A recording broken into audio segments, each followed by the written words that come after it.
Welcome to Bridging the Generation podcast. I'm your host, Malak Arif, and today I have another very special guest, man.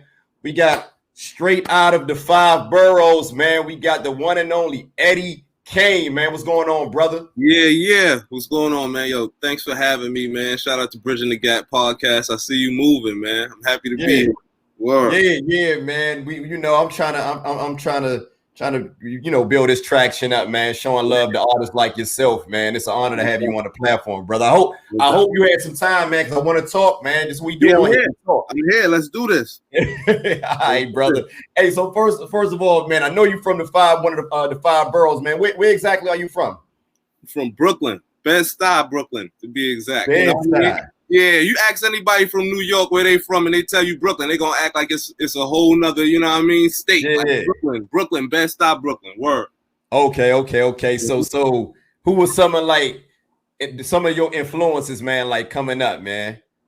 Because we all don't even say Big. We already know Big. Yeah, definitely Big, but Big, Duck Down.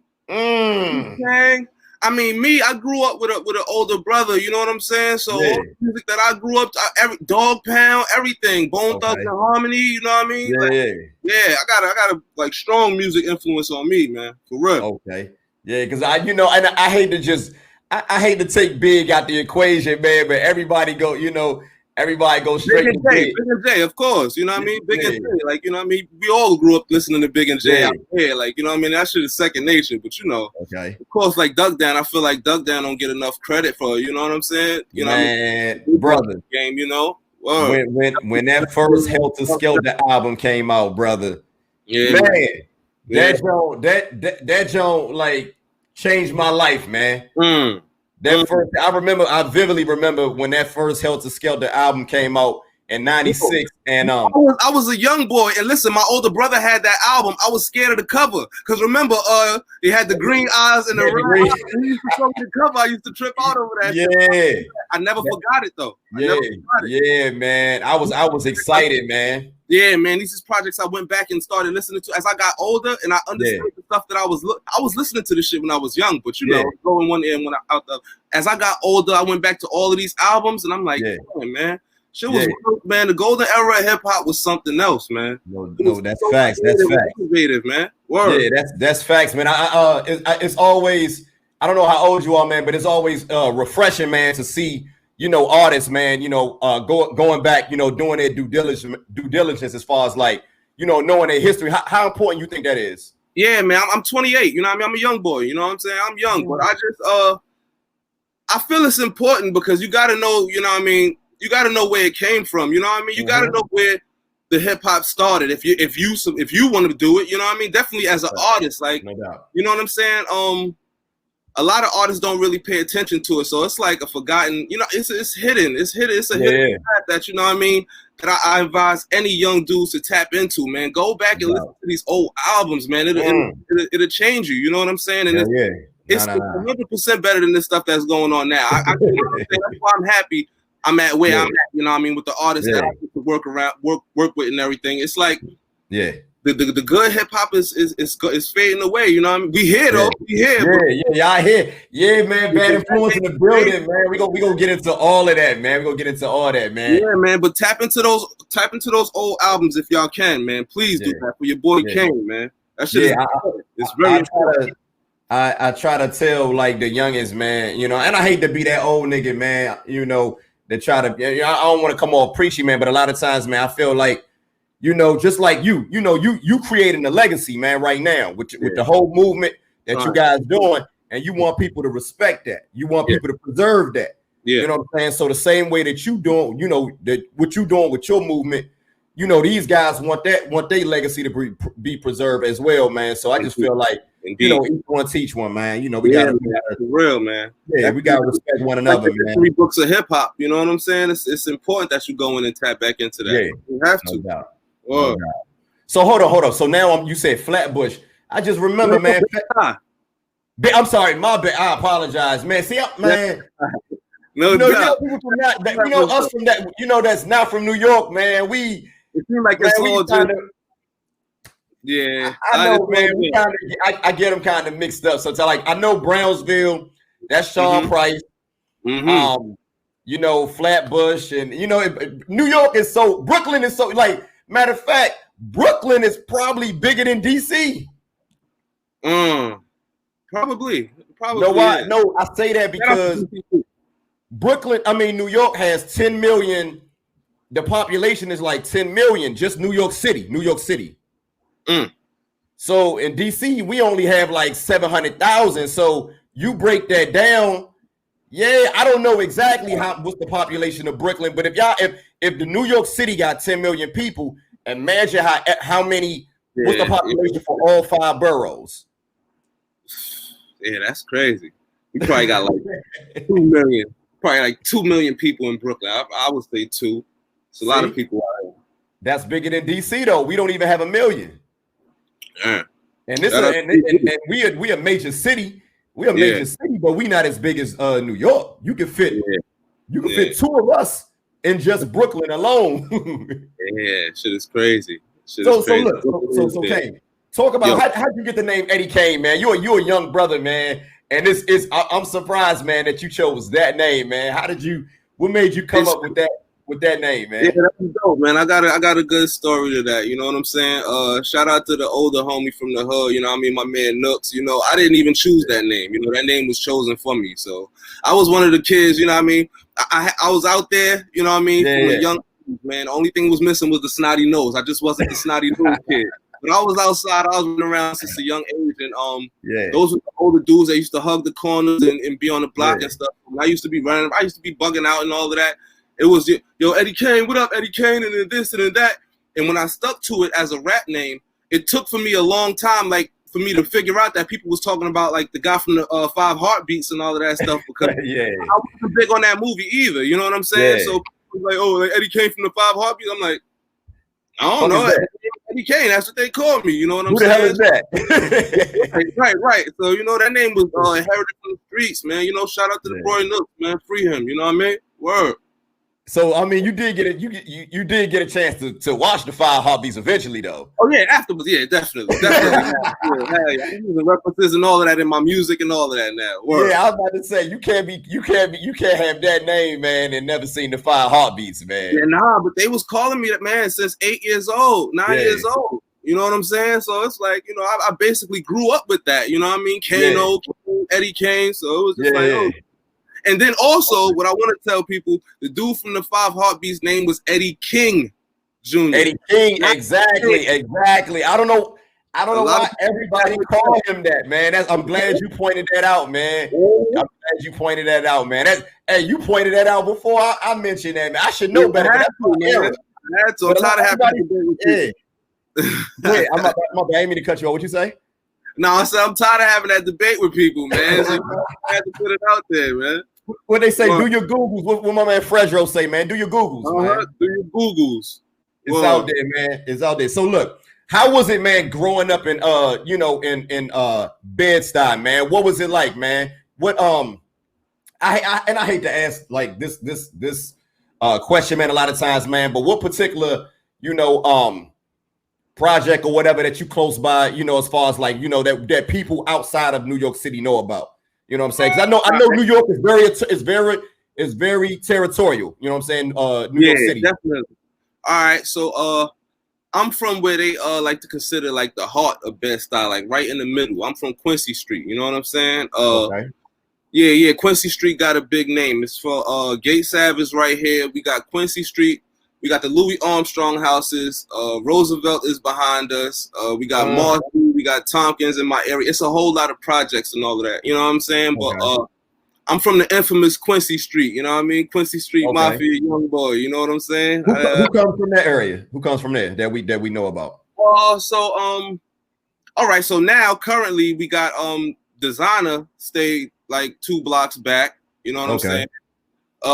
2 Millie stayed a couple of months. We had a couple of cats, you know what I'm saying? Yeah. Mano and them is from the next. They from Gates Avenue, like 3 blocks down. Mano. If you want to go to classic artists, Tech from Smith and Wesson is in the hood. Oh, Buckshot, you know what I'm saying? I seen wow. Buckshot times. He stayed in the hood for a minute. ODB, I walked out the building and saw ODB with my own eyes as a young boy. You know what I mean? Sitting on the car, singles to the, you know what I'm saying? It's a lot of talent. A lot of talent came. Lil Mama, you know what I'm saying? A lot of talent. History, man. Hey, you don't even gotta keep going, man. You just named some legends, man. You just said Tech. You said ODB, man. So, like growing up, man, seeing these guys, man, did that play a part as far as knowing that, man, like this shit is real? This is something that's obtainable, man. How did that make you feel, like seeing that, man, as a kid, man? Well, you know, I watched the people from my generation. I watched them bloom in the stars. You know what I'm saying? You know what I mean? And for the older cats back in the day, being young, I didn't, as far as like with the ODB story and everything, I didn't really understand what I was looking at. You know, I remember he was young, and I remember it was Wu-Tang and it was going crazy and everything. And wait, hold on. Let me also shout out Half a Mil. Half a Mil lived on my block when I was growing up. Peace, man. Rest in peace to Half a Mil, man. He's from Albany Projects, but he also had a spot on my block, Quincy Street. You know what I mean? Shout out to him. I grew up with his son Poppy. You know, shout out to Poppy wherever he at now. But I didn't really know Half a Mil. That was my guy right there, man. Yeah, definitely. I watched him a lot growing up. Because that shit fucked me up, man. When you know, when the situation happened in 2003, man. That was a loss, man. I feel like that was one of those guys, man. He was, you know, he was just about to, he was getting it, man. Right there, man. You know, God bless her. You know what I'm saying? Word. But go ahead. Yeah, man. And just growing up and seeing ODB, like I remember at the time that I knew he was a rapper, and I really didn't pay attention to, you know what I mean? That thought didn't really click until like I got older, and I was thinking of how he was just in the neighborhood, just chilling and all of that. But I could just say, man, I had hip hop influence. I was influenced by hip hop like just early in general, you know, long before I saw, you know, OD. I was just born into it. You know what I'm saying? My mom, when she was pregnant with me, she used to listen to Public Enemy and put the headphones on her stomach. You know what I'm saying? So, I also went back and listened to Public Enemy albums too. But man, I would really consider myself a child of hip hop, man. For real. So when you you know, being that you becoming more knowledgeable of the older generation, man, what do you think about the, you know, because the name of my platform, man, is Bridging the Generation. You know, as far, you know, I'm trying to bridge the gap between, you know, the older generation and the newer generation. I got an artist like you who I love their music. I respect what they do. What do you feel about, what's your take as far as the you know, the relationship between the older generation and the new generation? How do you feel like the older generation show you guys love, man, or do you think they need is that an obligation? Yeah, and vice versa for, you know, for the younger generation as well. Yeah, no. I feel like, you know, see the hip hop, you know what I mean, underground golden era renaissance that I'm in, you know, with the class that I'm in and all of the artists that I'm in, I feel like we pay good homage to the older generation, and I feel like they do the same to us. You know what I'm saying? Right. Okay. I understand why if they don't to the artist that's mainstream. You know what I'm saying? Because a lot of these young artists, I don't know if it's a fad going on or something, but they try to like act like this didn't exist, and you know they call rappers old, and you know they try to brush them off. You know what I'm saying? Right. So I understand the friction with them, but the people that you know what I mean, that I'm working with and around with, we definitely, you know what I mean, pay homage to the older generation. And I feel like when I come across, you know what I mean, legends, because I met a couple, you know what I mean, in the past year or two. We've been doing this for a year, you know what I'm saying? We about to talk about that. Yeah, you know what I'm saying? I feel like it been all love, you know what I'm saying? They embrace me the same way I embrace them, and I don't even want it. I don't expect it, you know what I'm saying? Yeah. These is, you know what I mean, the forefathers of this hip-hop shit. So, you know, I'm always on some like, oh shit, you know what I mean, just doing my thing. Yo, man, I'm a fan of you as well, you know what I'm saying? I expect it.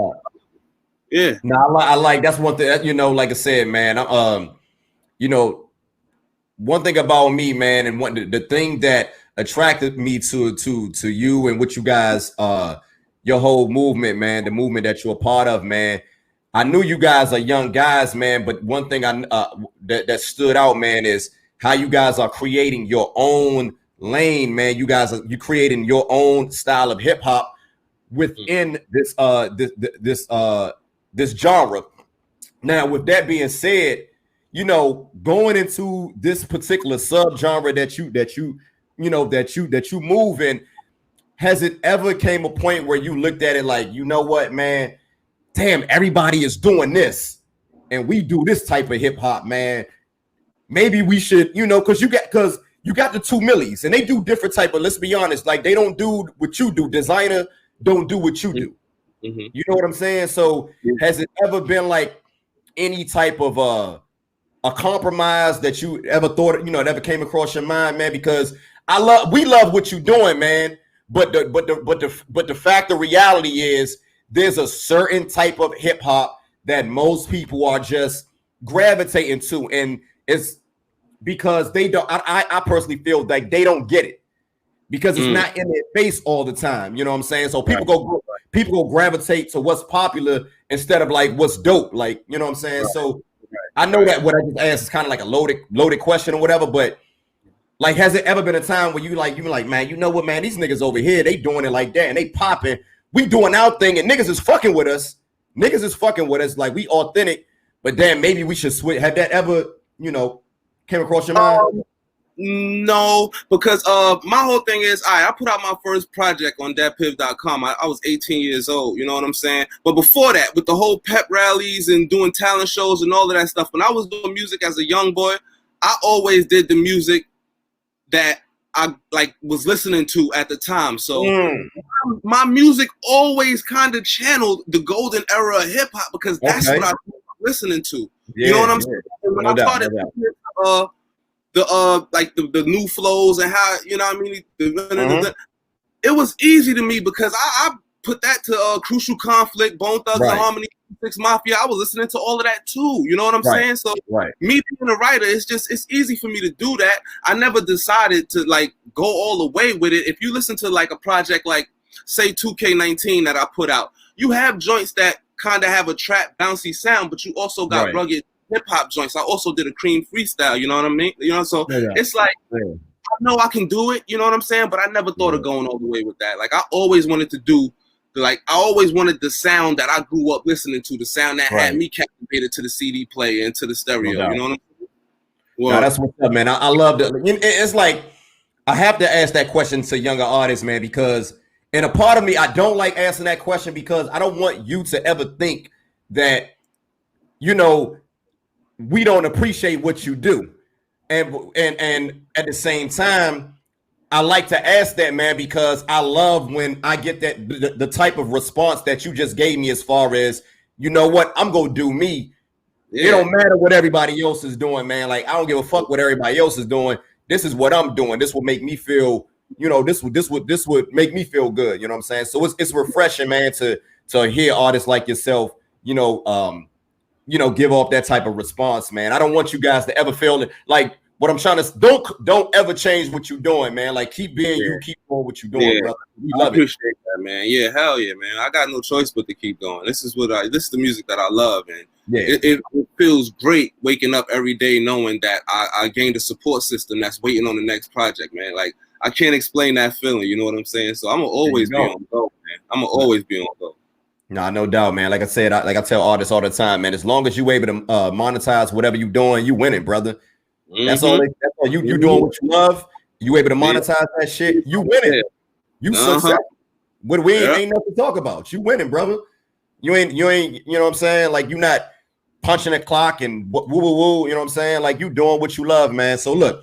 With that being said, man, when was the first time, man? What made you? What was one of the first times, man, that you ever got into the studio, man? Who dragged you into that studio and said, man, you know what, man? Hey, let's take this shit to the next level, man. You got something special right here. All right. So my older brother, I was probably about like 9 years old or 10 years old. And he used to do music. He used to do music. And they used to always bring me in. And I used to just sit there, you know, soak up game and just chill. I was young, you know what I mean? But it was time. I'd probably been about 10 years old, 11 years old when they just put me in the booth and said, Go ahead, go. Because I always used to try to, you know what I mean, rap for him and, you know. All right. Well, actually, you know what? I got a good story about that. I was 9 years old and he used to play basketball. That's also the reason why I was playing basketball, you know, like my older brother. But we was at a tournament game and Derek D. Angeletti was there from Bad Boy. And he made me rap. I was probably like 9 or 10 years old. He made me rap to D. And D-Dot was feeling it. He gave me love. You know, they ain't go nowhere, but, you know, it was dope. And that's one of the experiences I remember. That's the man rapper right there. Yeah, definitely. You know, so those was the time. Hold up, time out, man. What you know about D-Dot, man? You see what I'm saying? You see what I'm saying? Right there, man. That's a legend. Yeah, man. Yeah. I was in it, man. I was out here, and that was that was the time he threw me in the booth, and I remember doing one song, and I asked him, "Can I curse?" And he let me curse on it. I was going crazy, and we ain't playing for my moms or nothing like that, but that was my first little studio session. I rapped, and I freestyled. I didn't write either. I couldn't ask him if it was good or not. I kind of remember it being all right. You know what I mean? One thing I always did, I always held my own. I always knew how to rap. You know what I'm saying? So. Yeah, that was it. You know, my brother was the first one to drag me to the studio, and I knew ever since then, you know, it became like, you know, like a second nature to always find the studio and always have somewhere to vent. You know what I'm saying? I put my first project out at 18 years old, but I've been recording music since, you know what I mean, on my own since 14, 15, going to the studio, paying for my own time. Yeah. It's like, man, you know, like New York City, man, it seemed like everybody raps and everybody plays ball, man. Like you gotta do one or the other, man. Like outside looking in, you know, not man. It feel like that's all we got. It feel like that's all we got. You know what I'm saying? You know, to get on a more serious and deeper note. You know what I'm saying? The school systems is crazy out here. You know what I'm saying? It's not something that's new now. It was crazy when I was in the school system, and it had me fucked up to feeling like. You know what I mean? I can't come to school unless I gotta be fly. You gotta be fly. You gotta go out there and get some money. You gotta go out there and get the money. Mean you gotta mingle with knuckleheads and do dumb shit. You know what I'm saying? So it's crazy, but it's like, you know, at the end of the day, it is what it is. A lot of people just feel like if doing something they love, if they can get out the hood with doing something they love, we really have it's basketball or rap. It's basketball or rap. Nobody loves sitting I mean. I can't vouch for nobody else. Maybe they do love sitting behind books, but not everybody growing up want to sit behind books and study to be a lawyer or stay in class to be a doctor when you know it's some money out there to go get for the new Jordans. You know what I'm saying? So it's kind of like it could be a trap the way you know. I get it. You know, I get it. Nah, I totally understand, man. I get that shit, man. But look, so I wanna fast forward a little bit, man. So you just talked about, you told me, you know, what was your first, I'm not even gonna lie. When I asked you that question, I'm thinking that I had no idea that you were going to tell me you were that young. I'm thinking you was like gonna be 16. So you kind of threw me for a loop. I'm kind of unprepared, and I'm never unprepared. But I'm kind of unprepared. I don't even want to say unprepared, but I'm gonna just say you threw me for a loop, man, because I would have thought you've been like 15, 16. But you talking 9 years old, man. That's like Bow Wow and shit. Yeah, I was jealous of Bow Wow when he came out, man, because I was rapping better than him. I wrote my own shit, and I knew he wasn't writing his own shit at that age. I was so tapped into hip hop. It's crazy, man. Hey, and Bow older than you, man. Bow older. Yeah, he probably is, man. Forget you a young dude, man. Like, brother, like one thing, and it's another thing about you dudes from New York, man. Man, you guys are like wise beyond y'all years, man. When I meet you guys, man, it's always like, man, like it's no way I'm 14 years older than you, man. Like you seem like you come from my era. You seem like, you know what I'm saying? Seem like you from my era, man. You know, it's like do you feel like just growing up in New York City, man? You know, in particular, Flatbush, man, you have to grow up fast. I'm sorry. Bro, I apologize, man. Bed-Stuy. Get Bed-Stuy, man. Bed-Stuy, baby. But yeah, you think growing up in Bed-Stuy, it makes you grow up faster? Yeah, I feel like growing up in New York in general. You know what I'm saying? Because once again, we can go back to the school system. Any kids going through the public school system, you bound to have a friend or a friend of a friend that's more experienced in life than you that will probably peer pressure you or get you into something. You know what I'm saying? So, you know, like that's all it was. I grew up, you know what I mean? I couldn't kick it with my age range. They was too kiddie for me. So I hung with my older brother and his peoples. And then that went from me hanging with my older brother when he was in college and all of that stuff. I would hang with my older brother's friends and then find my own friends that was my older brother's age. You know what I'm saying? So that's how, you know what I mean, I ended up with an old soul. I never really hung around nobody younger than me, you know? Yeah. You definitely, you know, wise beyond your years, man, especially listening to your music, man. Speaking of your music, man, how would you describe what you do, man? Because, you know, what I hear, man, excuse me, is a young brother, man, but it's to me, man, the way that it connects with me, man, it just takes me back to that essence, man, back to that beauty, back to that golden era in hip hop, man. So how would you describe what you do, brother? I feel like I finally caught my niche in telling my life story in turning hip hop into a diary, but also giving it that feel from the music that I grew up listening to. Without having to do the trap thing. You know what I'm saying? That's what I kind of feel like it is. Like, I feel like it's my diary, you know what I'm saying? And it's like, I got to a point where I feel like I'm perfect in my career because the stuff that I'm getting from these producers and all of the energy that I'm getting back is what I felt I was, you know what I mean, listening to growing up. You know what I'm saying? The sounds and these are the beats, like a Wavy to God beat to take me back and make me feel like a beat that my brother's friend produced for him back in the day that they made me rap to. You know what I'm saying? So that's what I feel that is right there, man. Shout out to Wavy, man. I interviewed him a couple of weeks ago, man. He's dope. That's my guy, man. That's my brother, man. Same B-Day, man. 12/24, Capricorn. Okay. Yeah, Capricorn here too, man. Capricorn here too, man. Me, you, Wave, China. Oh, you know. So look, I just mentioned, you know, Wave, man. Tell me about, you know, how did you link up with Rome Streets, man, and how did this whole bad influence thing come together, man? What was the origin of that? That was all right. So I gotta give a shout out to Rim, you know what I'm saying? Rim the villain, you know what I mean? Rim.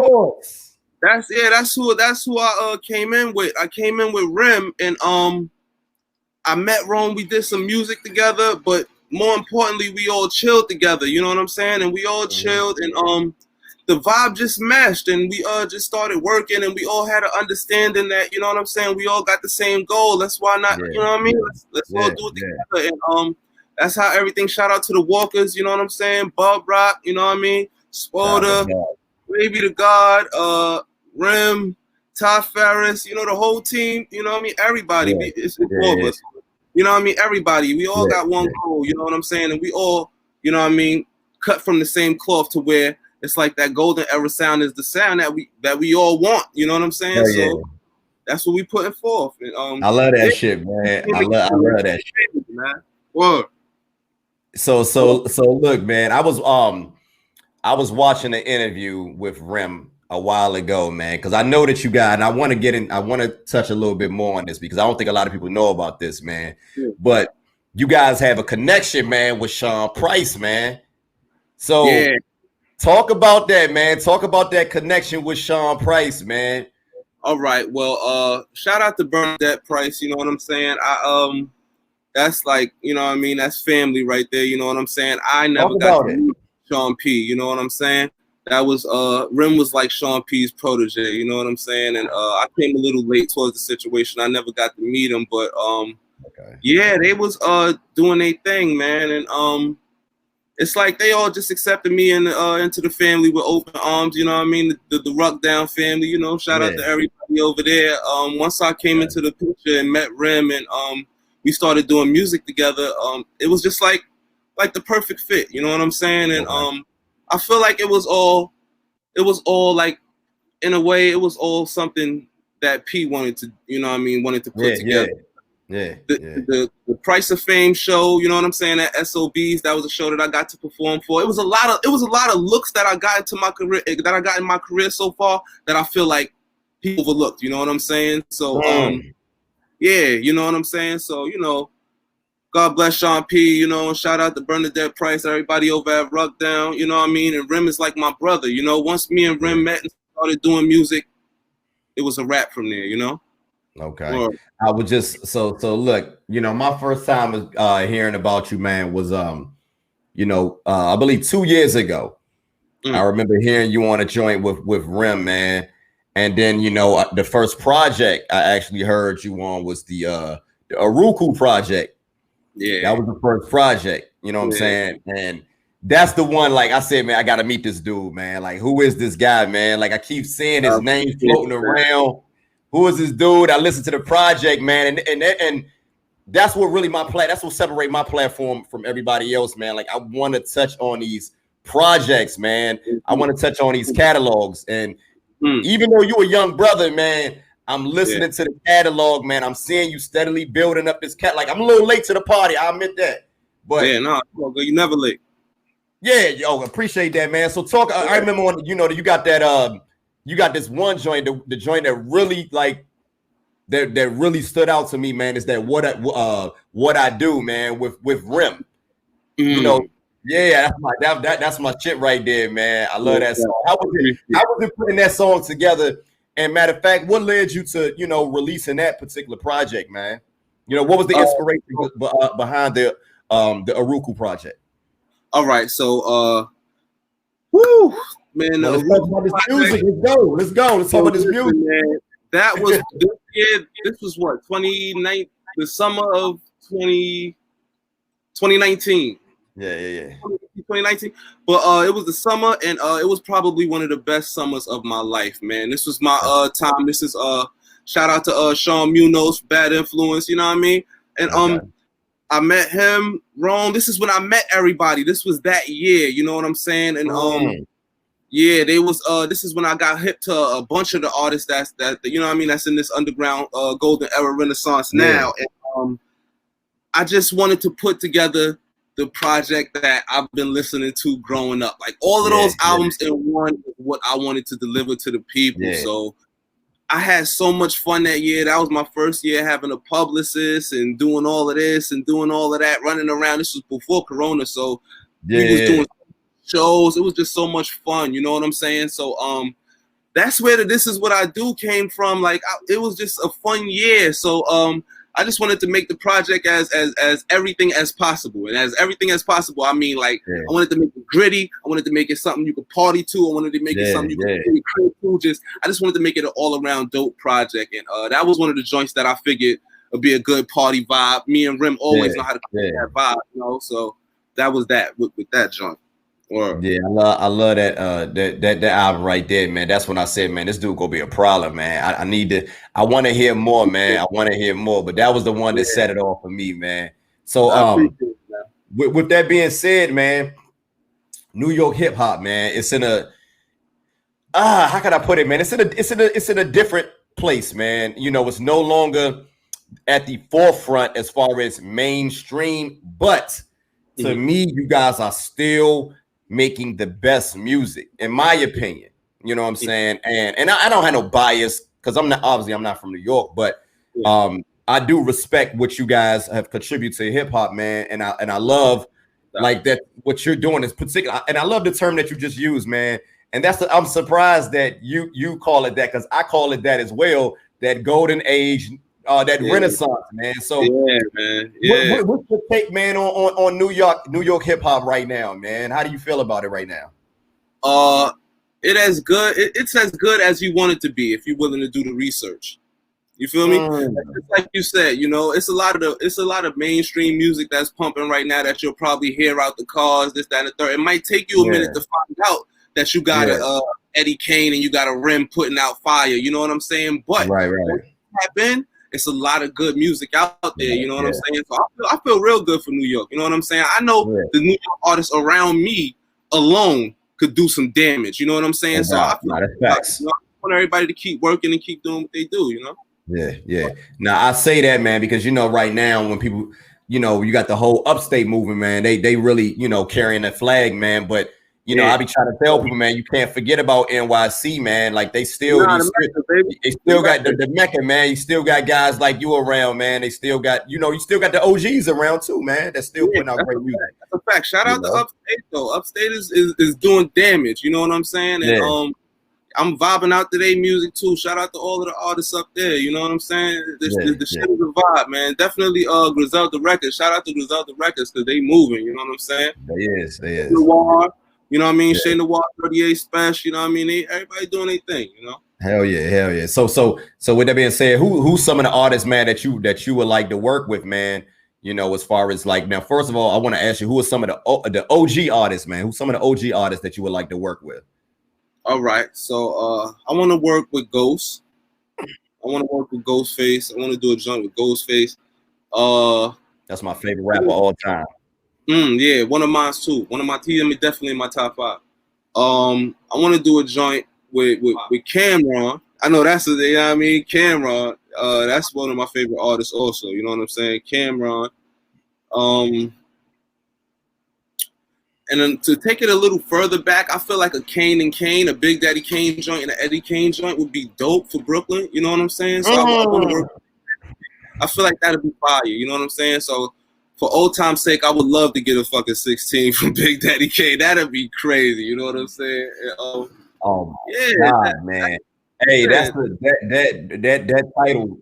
That title that you just said, man, like Kane versus Kane, that would be dope, man. I always thought about that, you know what I'm saying? Especially for Brooklyn. Yeah, especially for Brooklyn, man. So who's some of the younger artists, man? Who's some of the, you know, like some of the current artists, man, that you would like to work with? All right. Because you part of a dope team as it is, man. So you know what I'm saying. Like, you know what I mean? I got my guys, you know what I'm saying? All right, but artists, you know what I'm saying? I want to work with Griselda, you know what I mean? I want to do a joint with Conway. I love to do a joint with Conway, you know what I mean? I love to do a joint with Conway. I want to do a joint with 38 Special, you know. I'll do a dope joint with Ito. You know, it's you know, everybody. I want to work with everybody. You know what I'm saying? That's how I really feel. You know what I mean? Now that I'm in this, and you know what I'm saying, and now that I'm working with the people who got around me, that's, you know what I mean, and I got this support system. You know what I'm saying? I'm willing to work with everybody, man. Anybody. This is what you know what I mean? I live this. This is what I do. Yeah, y'all killing right now, man. Y'all really putting y'all foot on niggas' necks right now, man. I gotta say that shit, brother. I appreciate it, man. We got no choice, man. Go hard or go home. Shout out to the gang, man. Yeah, no doubt. So look, I want to talk about another one of your projects, man. That Nezzy Star, man. I remember, you know, you was working with the Standouts, man, and I'm real cool with A-Dot, man. You know what I'm saying? Shout out I'm real. That's my guy. That's my guy. Yeah. How did you link up? You know, how did you link up with the Standouts, man? Because, you know, these guys are from Fort Worth, Texas, man. So Texas, yo, man. Talk about that relationship, man. How did y'all link to put? Because I know that, like, tell me about how was it linking with him and finding out that, like, yo, these dudes is from here. Talk about that. Yeah, man, the Standouts, man, they all a part of the Walker family. You know what I'm saying? The Standouts and Wavy the God, we all like a big family. To be technical and really tap into it, I think when I first stepped into this, Bob Rock threw me the alley-oop, and he was like, yo, these my dudes, you know what I'm saying? Tap in. Once I started talking to A-Dot, it was a rap after that, you know what I'm saying? But that's like, those are my brothers, you know what I'm saying? They was playing, before Corona, they was planning to come up here too, like, you know what I'm saying? Come to New York, and we was going to vibe out studio, you know? But I talk to A-Dot every day. You know what I'm saying? C-Dot, my brother too. I spoke to him earlier, but I talk to these guys every day, man. Shout out to the Standouts out in Texas. But the beats they put together, once I heard their production, and once again, it took me back to that time when I was growing up. I was like, yes. I fuck with y'all. You know what I'm saying? So it's like one big family, man. For real. Word. They like when I think of A-Dot and his you know and his brother, man, it's like DJ Premier, man. Like a lot of people don't know DJ Premier is from Texas, man. And to hear, you know, my brother SP, shout out to SP the winner. We just had that talk this week, and I just found that out this week. No lie. We was talking about Guru and Premier, and I believe they migrated up to New York for a little while, but he told me where they was from, where he Premier was from, and I was like, wow, Texas. I know, right? A lot of people don't know that. Born and raised, not like he wasn't there as a little child and didn't move. Like he left as an adult. He left as a grown ass man. The Premier give you a more New York beat than a New York producer of today. Exactly. So when I listen to you guys' music, and I think like that's one of the things that stood out. No pun intended. About that particular project, you got these Texas producers, man. These guys from Texas, but they make this brand, which goes to show you, man, like hip hop is a feeling, man. It don't matter where you from, man. If this would connect, like if this what you feeling, this is what it is, I love it, man. Their music is so refreshing, man. That shit it's a shame. I got some, y'all know I'm working with them heavy. I got some shit coming soon with them too, but I got so much beats from these guys that I just listen to, and I don't even, it's no word. I just listen to the instrumentals because it's so soulful and so dope, and it just take me back to that time. It's just so hard to believe. And then I talk to these guys every day. So when A-Dot say something like, we crack jokes on each other. So he'll say, like, y'all New York niggas. I'll be like, oh shit, like you're not from here. Like I'll be forgetting sometimes. It's so hard to believe that they from Texas, but yeah, man, Texas. There's a lot of music down there too, so it's not hard to believe that they got that. But have anybody brought that up in an interview before? Have you ever got a chance to like talk about that? Nah. See, I do my research, man. Like, what I do is different, man. I go into those catalogs, man, and that stood out to me, man. Like, I'm like, yo, hold on. These brothers. I appreciate you allowing me to talk about Bed-Stuy, my upbringing too. A lot of people don't ask me about my upbringing. They just talk about, the current music and everything, which I understand and I respect. But you got to ask me about my upbringing, which is, that's what I would really like to let people know about. Man, I want people to know the story, man. I want people to know how Eddie Kaine became Eddie Kaine, man.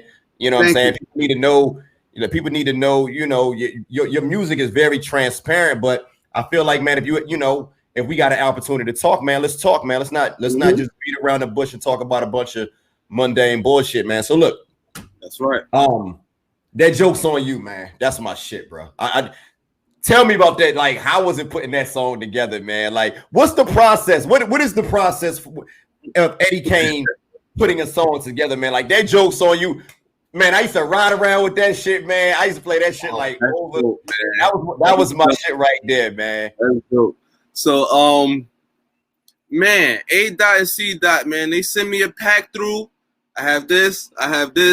You know what I'm saying? And I listen and I vibe out. And what I heard from that was a fucking 80s, the old 80s films. You know what I'm saying? The Dolomites, and you know what I'm saying? Like, that's all I heard from that. So, I was just sitting there. And one reason that I do sing my hooks, let me say this.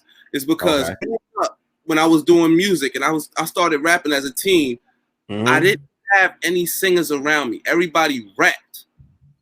You feel what I'm saying? So man, your generation, man, y'all don't fuck with R&B like that. No, I mean, I don't know. I could be wrong. I could be wrong, but from what I see, it don't like New York used to be. You're right. Because I was about to exclude myself from that. I was about to try to exclude myself and say, I fuck with R&B, but nah, on the real, I didn't fuck with R&B until I got older. I started tapping back into R&B music, like, oh, this shit is fire. You know what I'm saying? But coming up, I didn't fuck with R&B either. Yeah, but go ahead. Yeah, I just basically feel like all the young. Wait, what was he talking about again? I forgot. I was talking about that Joke's on You, man, and the creative process, like. What is it like, man? You putting together a song like that? How was that process? So I just heard listening to that I just heard an 80s theme movie. You know what I'm saying? Yeah. So that's all right. So being that I started singing my own hooks and doing all of that stuff because I didn't have any singers around me, I started singing my own hooks. I just basically just felt like how can I, put together a good 80s theme sounding hook. So that's it took me a minute, but I was just sitting there, in these streets we don't play around. Yeah. It just all came together. You know That's what I'm saying? 70s, man. Now that I think about it, that's more 70s. So, yeah, you know, I'm young. You know, I'm I ain't want to correct you, man. I ain't want to. I gotta forget, man. He young, man. You know, yeah, like that's another thing my older brother got me to do. You know, I sat down and I watched it's all good, man.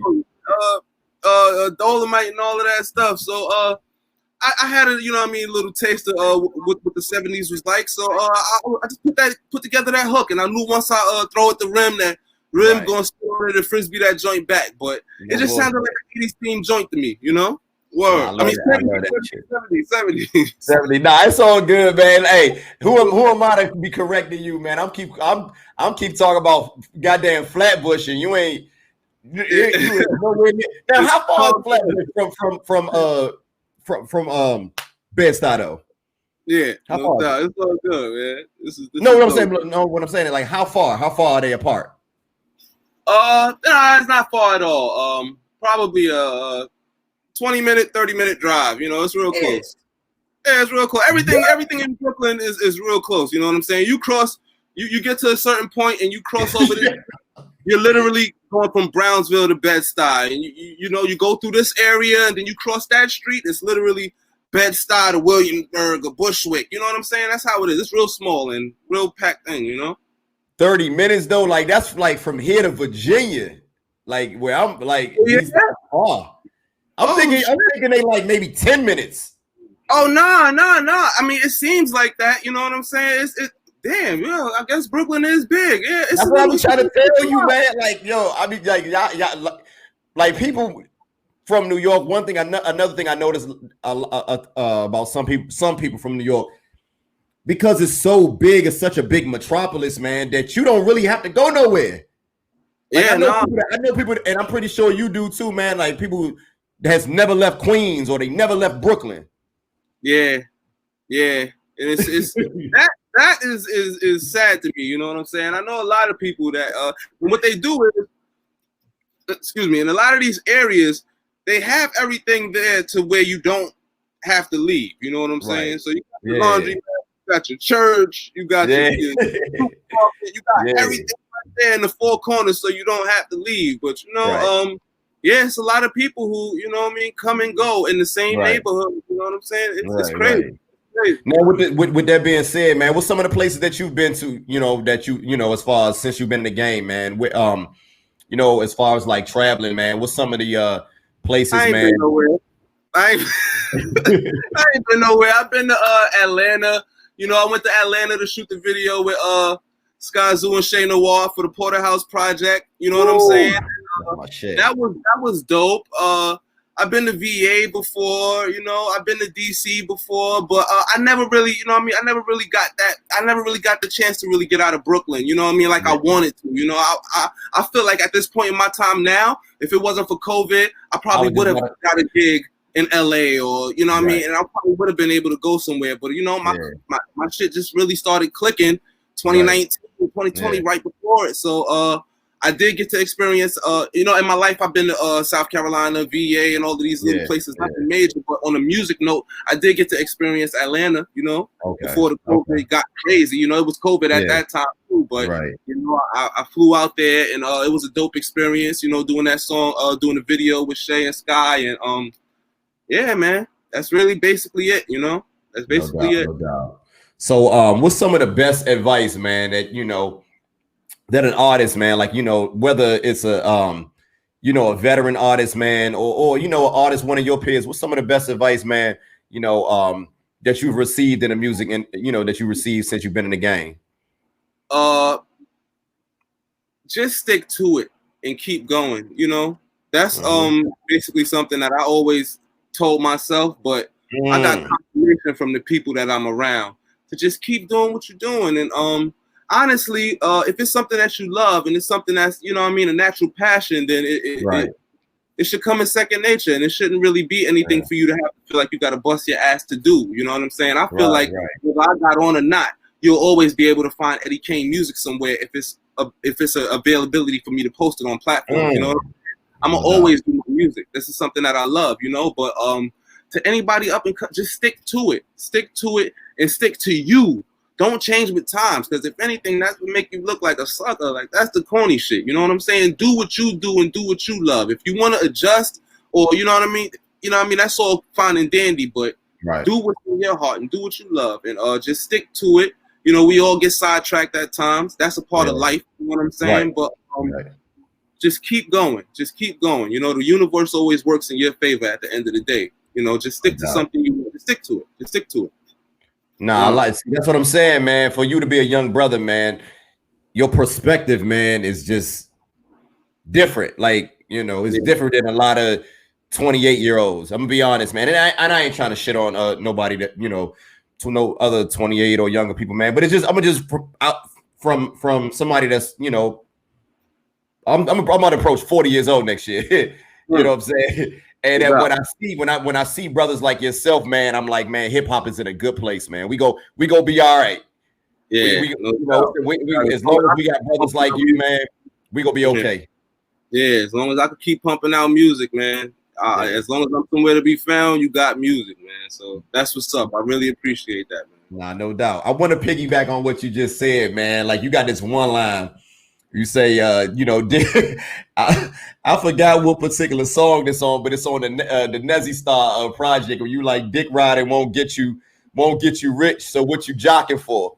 You know, talk about that, man, because I don't want to be that. I don't want to be that guy, man. That's like, man, you know, like, because I say that all the time, man. But then people look at me like, oh, you hating. I'm, you know. Elaborate, man. Elaborate for the people, brother. It's many different ways you can approach that, because, you know, it's a lot of people who feel like, you know what I mean, they have to emulate, you know what I mean, what they see to be themselves, you know. So I say that for all of the you know, dick ride won't get you rich, you know what I mean? All of the people that watch their favorite artists, and then they go into the mirror and they basically emulate that, but they're not speaking their truths, and that's not their life. Those are the people I'm talking to. But you also got the people that, you know, they kiss ass. You know what I'm saying? They kiss ass and they feel like, you know what I mean, you worked hard, you did your thing, you know what I'm saying? Let me see if you're going to help me. When everybody have to put in their own amount of hard work at the end of the day. It's no cheating the system. There's no way around it. Nobody's going to give you an alley-oop. You gotta work for you. You know what I'm saying? So that's just basically, you know what I mean? It's not gonna get you rich. You know what I'm saying? It's not. It might get you into the party or something, but it's not gonna get you a check. You know what I'm saying? Yeah. So, word. You know? It's again, man. Like I said, man, I know hip hop go be all right, man. We go be okay. We got brothers like you, man, that realize that, man, because unfortunately, a lot of your peers, man. Not in not in the subgenre of music that you do, but a lot of your peers, man, like we got this thing now where everybody just hop on these waves, man. So I love. I ain't gonna front. A lot of artists that's in my age range is sellouts. You know what I'm saying? That's not it. You know what I mean? That's not trying to go to mainstream. Hey, I'm not gonna. I'm gonna talk about it. Look. It's certain shit that I see. I'm the old nigga. When I say it, I'll be the old. He the old man. I'll be the young man. Listen, I scroll through my timeline and I see shit, and I'm not gonna lie. You know what I'm saying? The worst thing about this shit is you can tell when somebody's not being original. You know what I'm saying? If you got the eye that I got, you can tell when somebody's not being original. And I look at certain artists, and I be seeing people just try to do this and do that, and try to promote these type of songs, and I be like, yo, man.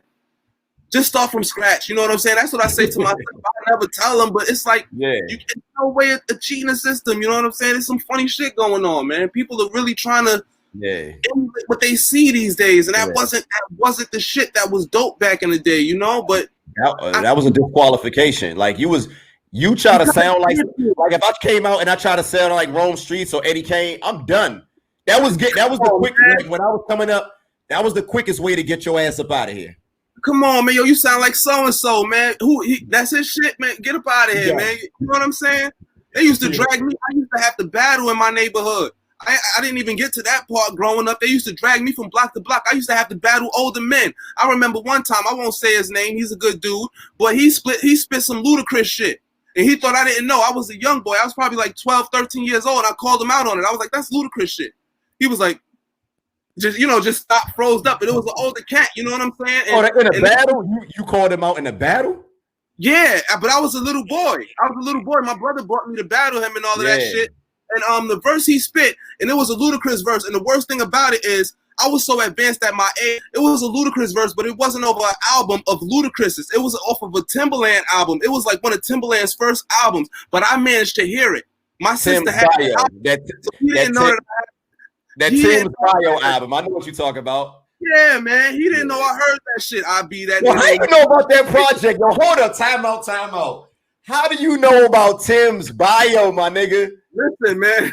Listen. This is what happened, man. You grow up with older siblings. They have CD books. I'm the little one that nobody paid attention to. That's why I was able to run the streets. That's why I was able to go through their CD books and sit and listen to their shit on the CD player. That's how I heard Little Kim hardcore type, like all that bullshit. I was listening to everything.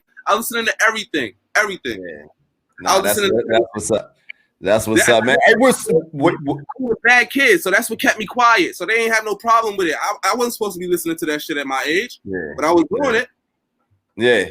Were you ever like in a group, like like in a rap group, like prior to being associated with the brothers that you are that you rocking with now? Were you ever like in a group? No. I wasn't ever in a rap group, but there was times where I did ciphers with people in the hood, and we used to rap and probably occasionally go to the studio and do music together. But ever since high school, I might try to put this footage on YouTube. I got it on a DVD. I got my talent show I'll show you that I've been Eddie Kaine, and I've been performing under Eddie Kaine since I was in fucking junior high school, elementary school. And yeah, man, I've been doing this for a long time. To be, you know what I mean? So I remember, you got this one on I think it's on Disgrace, man. And I want to talk about that particular song, man. Produced by Wavy the God. But if I'm not mistaken, man, you got this one line where you mentioned, man, like you're a different type of breed, man, different type of energy. Mm-hmm. You know what I'm saying? Like, explain that, man. Explain that. Talk about that, man. That's also everything with the experience that I have, you know what I'm saying? Like, I feel like I was born to do this. Like, one of the last things people can do is get me comfortable enough to feel like I have supporters that want to hear my story. Like, I was really bred to do music, you know what I'm saying? So I just feel like at the end of the day, you're going to have to really convince me that you was cut from the cloth I cut from as far as this music. We could have a debate on street shit and this, that, all that other shit. But as far as music, you're going to have to really sit with me and prove to me your history of music, because I could go back. I was young doing a lot of serious research. You know what I'm saying? So I love that, man. I that's the connection. That's why I fuck with you, man. That's why I fuck with you, because I know, man, for you to be a young brother, you like me. Like I'm older, but I ain't old. You know what I'm saying? So But I also, I also can go back to like the generation before me. You know what I'm saying? I'm born in 81, but I know about the era. I know about the 70s. I know about the 60s because I respect the culture. Listen, and you respect the culture. You respect the culture.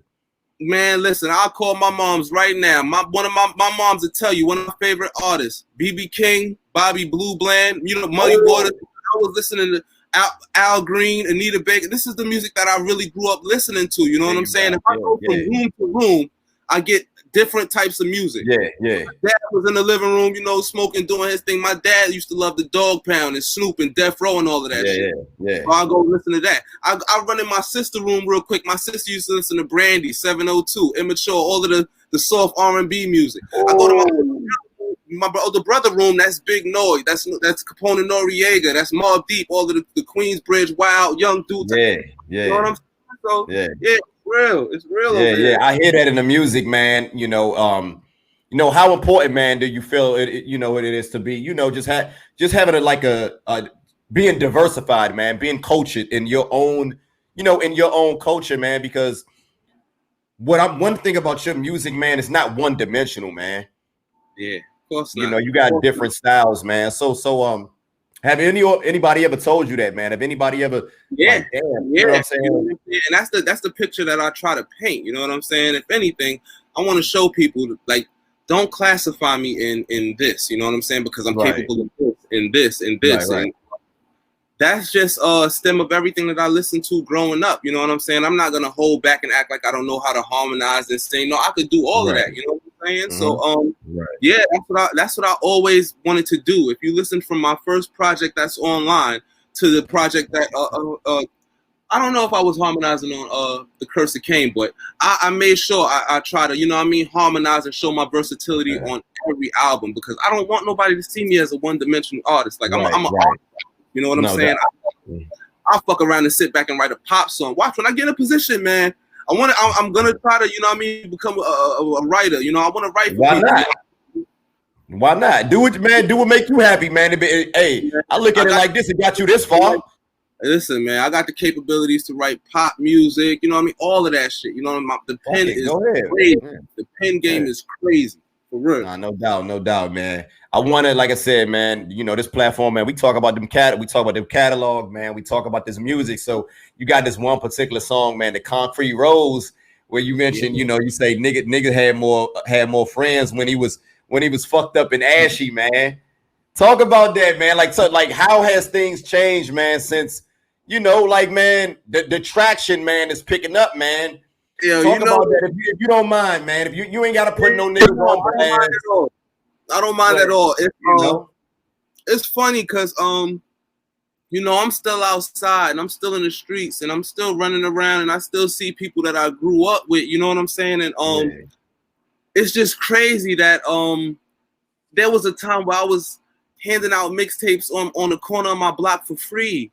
You know what I'm saying? And I come around now and some, you know, a lot of people that I grew up with and people that I know, I can see that they look at me with this, you know what I mean, like Eddie Kaine, like, you know what I mean, like this, like, yo, shout out to what you're doing, yo, I love what you're doing, bro. This, and I'm like, nigga, you remember me when I was trying to give you some shit for free? Why y'all looking at me like this now? But it's just crazy, you know, it's crazy. But I also embrace it in the same, you know, because this is what I worked all my life for. You know what I'm saying?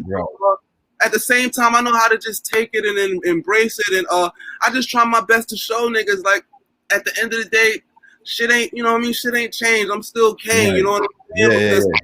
I don't want to say that I'm starting to understand it, but I'm starting to understand a little bit what people say about it's not you who changed, it's the people around you. You know, I can see it in people's eyes. And I'm trying to, yo, look, we good. It's me, you know what I'm saying? And people like, yo, it's certain people that I used to have conversations with about life. But when I come up to them now, when I see them, it's like, yo, Kane, yo, son, I saw that last video, this. It's like, nigga, the fuck music? How you doing? What's going on? Is everything all right? But it's like when you start doing music and all this, I don't know what will come across people, man. But it is what it is, man. It's still all love at the end of the day, you know? Now you gotta, I mean, as long as the shit is genuine, man, at the end of the day, man. You know, if they're coming at you, I feel like, man, you know, if these people that you know that were friends, that niggas that you was fucking with in this capacity, as long as you know the energy that brothers is giving you, sisters giving you, man, as long as that shit is genuine, man, you good, brother. Yeah, man. I done been running around the streets long enough in my life to know a genuine energy when I feel it. So, you know, there you go. Trust me, I ain't gotta say nothing else. Yeah. I ain't gotta say nothing else, man. So by the way, are you signed? Who you signed No, with? I'm not signed at all, man. I'm not signed at all. You know, I'm building my own brand, you know, Trophy Boy Records. But in the meantime, I'm still working with everybody that I could work with. You know what I'm saying? I'm still building my brand, but no, I'm unsigned, man. For now. Okay. Somebody offer some right. yeah. Nah. So I mean, what's some of the pros and cons, man? Because I talked to some artists, man. Like I just interviewed Ransom, and to my surprise, man, appreciate it, man. To my surprise, he was never signed. Oh yeah, I'm like, man, artists Clue in them, you know. I used to listen to him on the Clue tapes and think that Clue Fab. I thought they had something going over there. Nah, it was just affiliation. Like, you know what I'm saying? Same here. That's my, you know, me and him are the same age. So I definitely remember that era, but I thought he was signed, but you know, he had his reasons. So, you know, what's some of your reasons? You know, what is, you know, being in the game now, what's some of the pros and cons that you would say as far as like being a signed artist and being a, you know, an unsigned artist? Yeah, well, what I do want to let be known is, I've had offers. You know what I mean? I had offers. I'm pretty sure you, yeah, I turned it down. As of right now, I feel like me myself, I'm not so much like mentally like prepared. You know what I mean, to jump into it so quick. So that's why I'm turning it down. But the pros for being you know what I'm saying, being unsigned is probably like putting out music on your own and working with whoever you want. You know what I'm saying? You know, getting top dollar for your product. You know what I'm saying? It's basically a lot of pros. You know what I'm saying? I know being signed, they give you, you know, the broader stream, and they help you, you know, they distribute your shit a little further and all of that. But I'm also a person that feels like, you know, just, you know, work hard till everything come to you. I feel like I can cover enough by myself. So that's why I'm still, you know, embracing the fact that I'm gaining such a strong support system at such a quick time. You know what I'm saying? No doubt, man. That's again, man, that's something else that I'm glad you're seeing that, man. Like take your time with greatness, man. Greatness, you know, you ain't gotta rush that shit, man. Like you still young. You still young, man. But that's why I didn't want to rush into it. You know what I'm saying? I know everybody else probably would have took, you know, what was offered to me, but no, I kind of feel like I want to, you know, get my name set in stone and established on an independent level first. You know what I'm saying? I want to show people that I got the capabilities to do everything myself. And you know, man, you on your way, man. At this rate, brother, you on your way, man. So I appreciate it. You know, like I said, man, you one of them authentic artists, man, and it's always an honor to have. You know what, man? And this is something I don't talk about a lot, man. It's just me being a fan of hip hop, being around for a while, man. Like a part of me, I love artists like you, man, because you authentic, and it's also I feel guilty because I like that you're authentic, and I don't want to go into details about what you do or whatever, but you really. You ain't one of them dudes. You really live what you talk about. You know what I'm saying? Yeah. I also want to clarify too. Like I want to just establish that with a lot of artists. You know what I'm saying? A lot of artists feel like they got to live this street lifestyle and they got to be this type of person to rap. No. Be yourself, you know what I'm saying? Your story will always hit with somebody. You know what I'm saying? Somebody is gonna feel your story and be related to your story. You know what I'm saying? And me, I'm to this day, I'm kind of sad to say it, but I'm happy at the same time to say I'm happy I've been through what I've been through, and you know I'll go through what I go through in life because it helped me to put out the music, and I know I can stand by my shit, and I'm an official nigga. You know what I'm saying? So exactly. People do need to know the difference between the streets and the rap. You know what I'm saying? There's no need to try to mesh it into something you're not. If you're not a street dude, don't talk no shit to get you fucked up out here. You know what I'm saying? But if you about it, live your life and shit, you know? So that brings me, like I said, man, and I'm gonna keep it, I'm gonna get straight to the point, man. You one of them very authentic artists, man. You know what I'm saying? And it comes off in the music as very authentic, man. It's something that I can feel, I can tell like this is something that you've experienced. So with that being said, man, Jim Jones, he recently made a comment, man, about, you know, being a rapper is one of the most dangerous jobs in the world. I had my opinion on that, man. What's your take? You know, I would like to hear, you know, being that you an artist, you know, you out here, you know, what's your take on that? So my take on it is true, depending on what type of artist you are and what your upbringing is. You feel me? I feel like, me personally, that hit me when Jim said it.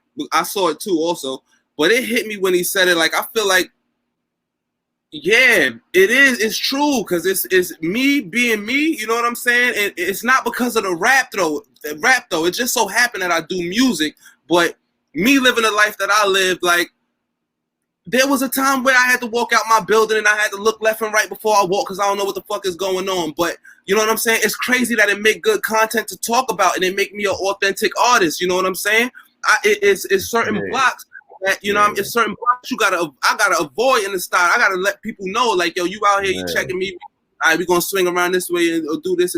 It is what it is. You know what I'm saying? But Authenticity is authenticity. It is what it is. And it's a very dangerous job. It's very dependent on who you are. If you're one of these rappers that just talk shit in the booth and then running hot at home, or you got your studio set up at home and you don't shit, then you probably good. You probably straight. You straight where you live and all that shit. I'm do best I do. It's a lot of traffic in my neighborhood.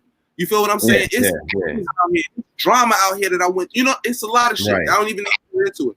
But but you know how to move, man. You know what I'm saying? Like you seem like you know how to move. You know what I'm saying? Yeah, I have to. I have to.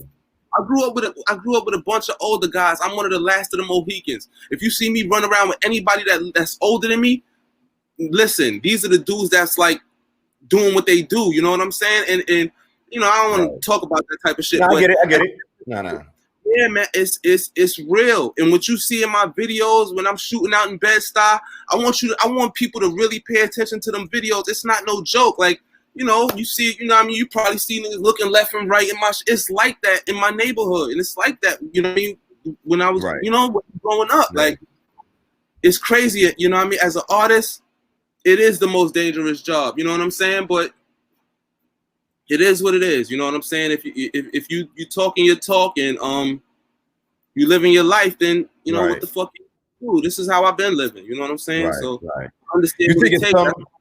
You know, you think there's some artists, man, that you know that kind of bring that attention to themselves. Like I look at the way, like I look with the movement that you got, what you guys do. It just don't come off, man. It come off as authentic, but it don't come off as, you know, like you're challenging everybody to, hey man, see us, like you know what I'm saying? It don't come off, man. You know, I like you not out here, you guys not out here like looking down at niggas in the hood, like yo, we better than y'all. We doing music, fuck y'all niggas. Y'all ain't fucking like it's certain artists, you know what I'm saying? And I'm gonna keep it a bean, young. Like there's certain artists, man, let's just be honest, they give off that type of energy. They out here with their jewels on and and there ain't nothing wrong. You can do whatever you want to do, but you out here and you stunting on people who don't have nothing. You know what I'm saying? Like if you go to move that way, man, I think you just gotta, if you're gonna have that certain type of energy, man, you just gotta be prepared to what comes with that. And what I noticed about you guys, man, you guys fly as hell. Y'all got your own style. You got, you know, your whole thing going on, but y'all don't give off that type of energy, man. It's just different. Yeah. That's the type of energy that I stray away from. You know what I'm saying? That's the type of shit that when I look at other people, I kind of get a little biased to where I kind of feel like, yo, you're not no real street nigga. You know what I'm saying? You ain't really been through shit because you need you would know. You know what I'm saying? It's certain point in times when you need to turn on the rapper. You feel what I'm saying? I'm not always Eddie Kaine the rapper. You see me in the streets, I'm sneak sweatpants. I don't do the chains and all of that shit. You know, I put the stuff on, you know, for the interview. I put it on for videos and all of that stuff. Course, I got all my jewelry. You know what I'm saying? But it's not always about that all the time. Who are you trying to impress? You know what I mean? Coming around certain areas and being this type of it's not being pussy. It's being smart. You know what I'm saying? Anybody that really went through some shit will know you can't be that person all the time.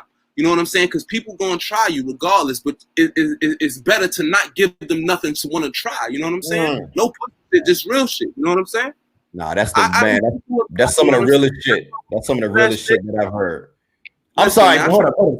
Go back to what you said. I don't want people not hear what you just said. You just said some. Hey, say that shit again, brother. Say that again.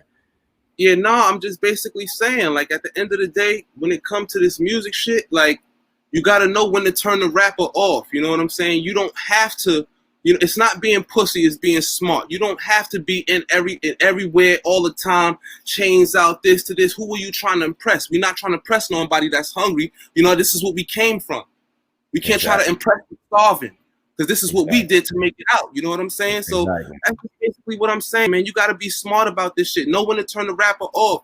To me, personally, I try to stray away from that shit. That's why I'm happy you can see that I don't dwell on, you know what I mean, that street shit too much. You know what I'm saying? Because at the end of the day, you know, this is what we trying to get away from. You know what I'm saying? And, you know, you could touch on your past, but it's nothing to gloat and brag about, you know? Exactly. Nah, that's why, like I said, I feel like I'll always have content to talk about because I try to stray away so far from the street shit you know what I'm saying? I try to sing and do all of this type of music to show people that I'm more of an artist than the street dude. But that's why I feel like I always have content, because I've been through so much bullshit in these streets that made me the wise individual that I am today. You know what I mean? The gems will never stop coming. You know what I'm saying? Even to today, still, you know, I'm still in it and I'm still learning. But it's like, this is my life. So, you know, it's crazy, man. It's crazy. So you know, with you know, you released like 3 projects this year, man.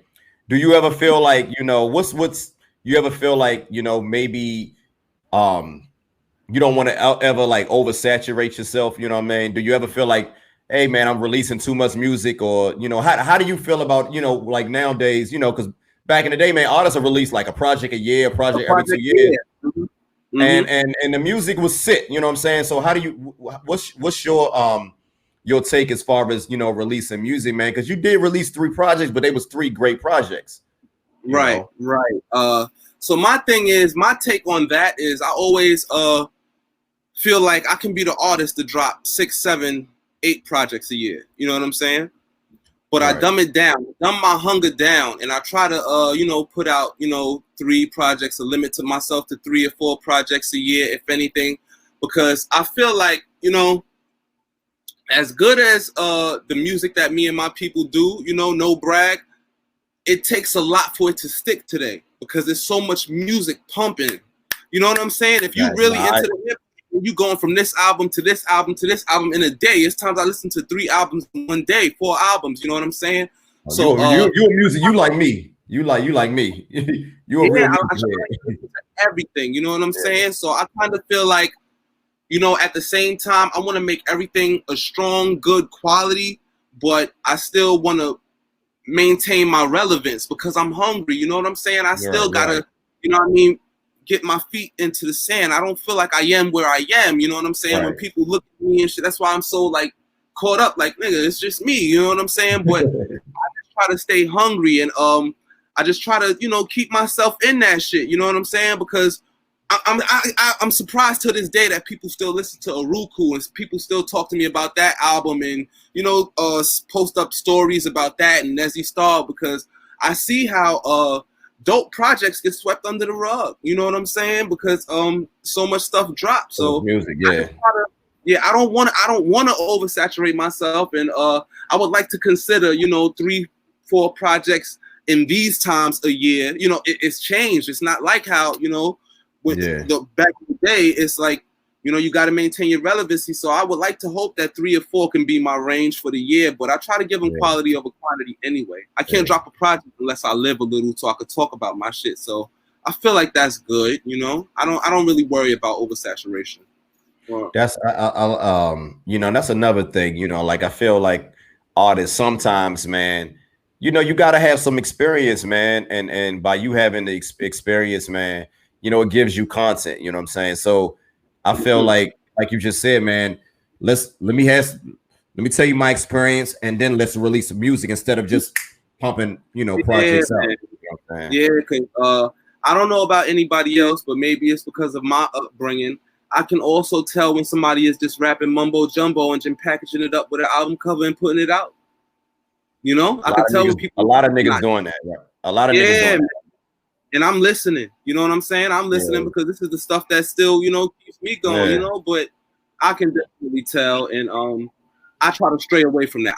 That's the exact opposite of when I want to give forth. Every project that I put forth, I want people to know this is what I went through in between these projects, and you know, and I add my life experiences that I didn't tell you yet, because I try to give bits and pieces. I don't, you know what I mean? So that's what I'm at with that. Yeah, it's crazy these days though with the music, but you know,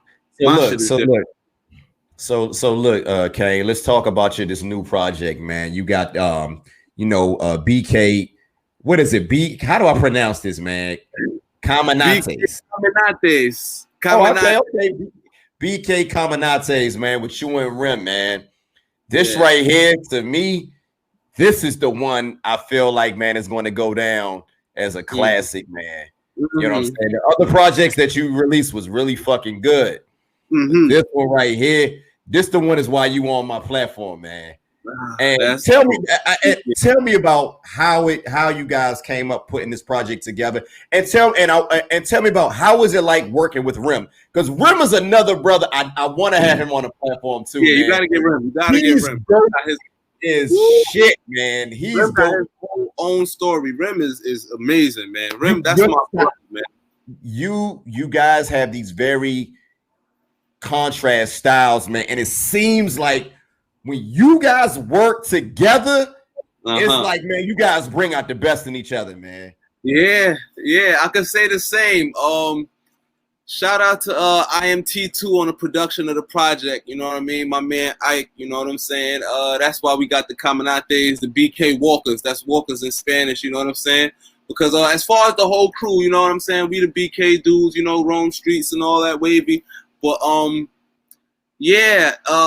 me and Rim just was going crazy on that project, and it took us a year to put that together. You know what I'm saying? I can tell, man. I can tell, and that's what I'm saying. Like, I'm cool with you releasing. If you can give me that once a year, I'm good, brother. You ain't got to give me 3-4 projects, bro. Like, give me that. Give me that every year, man. Like how Rock Marciano do. One project.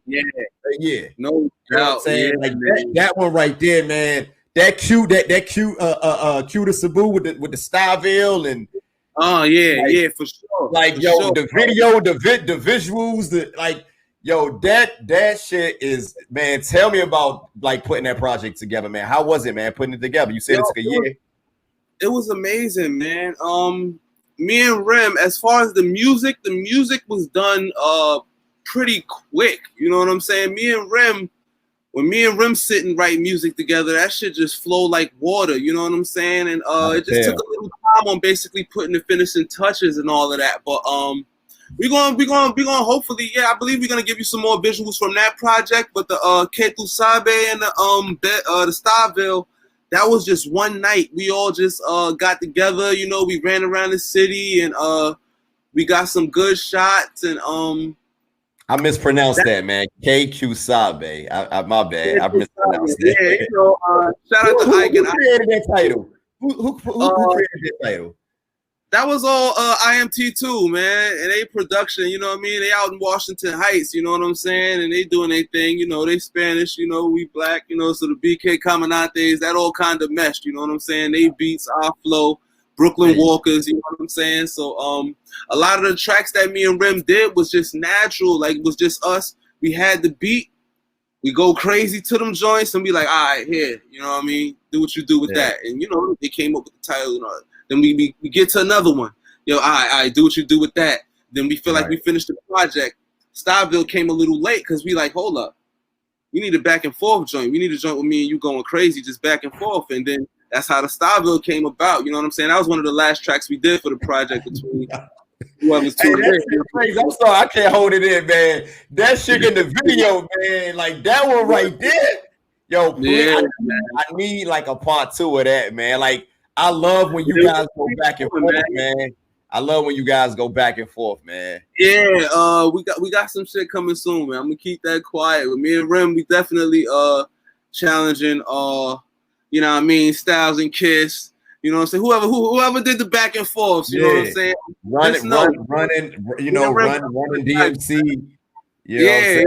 Like, that's what y'all were challenging, like that run DMC, that Kiss and Styles, all that shit, man. Like that one right there, man. If I feel like if we didn't have this Corona shit, like, how do you feel like this whole COVID shit like kind of affected you, man, as far as like releasing music, man? Because the project is critically acclaimed, man, you know, and people loving it, you know what I'm saying? But COVID is going on. So how you feel like, you know, that has affected you, and you know, how you maneuvering with that shit going on, you know? Well, people told me, you know what I mean, to look at it like it was a gift and a curse. See, me, I felt like it just fucked everything up. I just felt like it fucked everything up. But a lot of people were telling me, you know what I mean, look at it this way. A lot of people started gravitating towards your music, you know what I'm saying, during this time.